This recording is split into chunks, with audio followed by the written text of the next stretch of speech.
오늘 말씀은 마태복음 9장 18절부터 26절까지의 말씀입니다. 예수님께서 이 말씀을 하실 때에, 새 술은 새 부대에 이 말씀을 하실 때에 한 관리가 와서 절하며 이르되 내 딸이 방금 죽었사오나 오셔서 그 몸에 손을 얹어 주소서. 그러면 살아나겠나이다.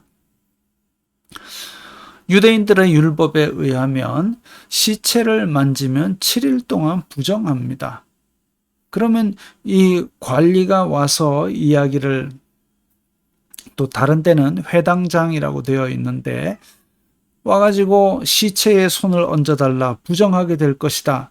그럼에도 불구하고 이렇게 간청하는 것은 예수님의 생명의 능력을 믿고 의지했다는 것이죠.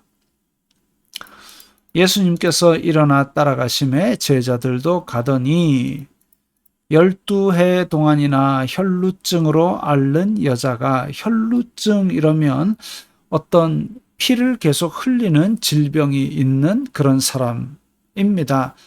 그때의 질병명과 또 번역하는 과정, 또 지금의 질병명이 다르기 때문에 정확하게 어떤 병인지는 알 수 없지만 12해 동안이나 아주 오랜 동안 아마 부정하게 만드는 그런 병이 있었던 것으로 보입니다. 근데 예수님의 뒤로 와서, 그러니까 그런 병자인 것을 드러내고 다닐 수 없으니까 몰래 온 것이죠.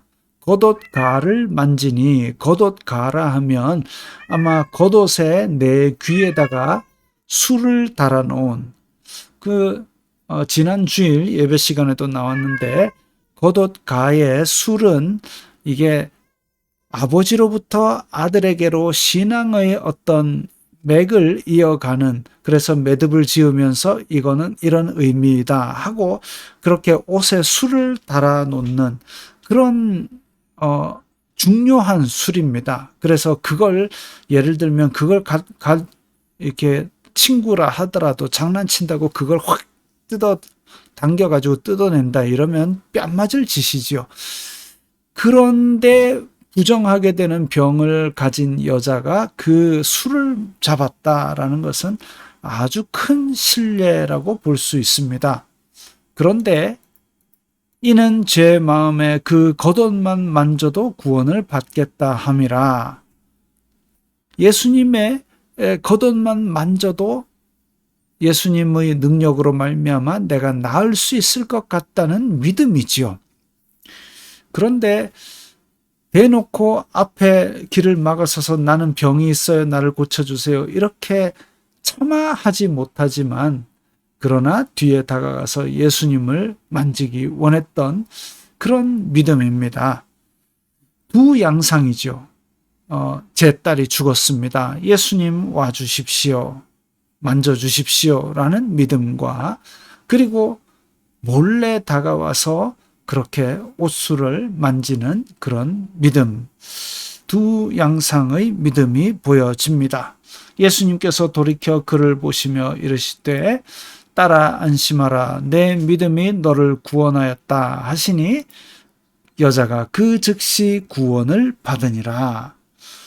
옷술 자체에 신비로운 어떤 능력이 있었던 것은 아닙니다. 물론 이제 사도행전에도 보면 손수건을 얹었더니 나았다 이런 것이 있지만, 그 손수건 자체가, 그러면 그 손수건이 병 낫는 능력이 있으면 그것을 어떻게 발굴해내다가 지금도 병원마다 그 손수건을 한 조각씩 주면 되지 않겠습니까?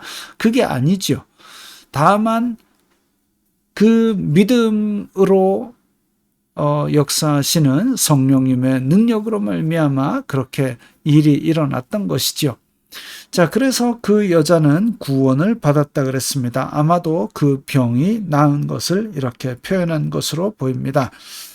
또한 예수님께서 그 관리의 집에 가사 피리 부는 자들과 떠드는 무리를 보시고, 이제 장례식을 아마도 그 곡을 하거나 이렇게 하는 마을 사람들입니다.